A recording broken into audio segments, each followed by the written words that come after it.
నమస్తే అందరికీ. అందరికీ ఏరువాక పౌర్ణమి శుభాకాంక్షలు. మేమైతే ఈ పండగని కారు పుణ్యము అని పిలుచుకుంటామా.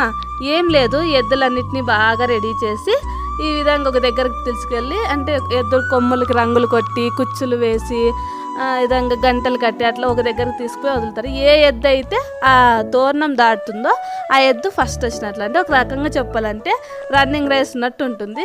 ఇంకా ఆ ఎద్దులకి నైట్ అంతా మెరిపించేస్తారు బాగా రెడీ చేసి. ఆ యజమానికి బాగా ఖర్చు అవుతుంది. ఆ నైట్ మందు చింద అన్నీ ఏర్పాటు చేస్తారంట. ఇంకా ఆ విధంగా రెడీ చేసి ఊరంతా తిప్పుతారు.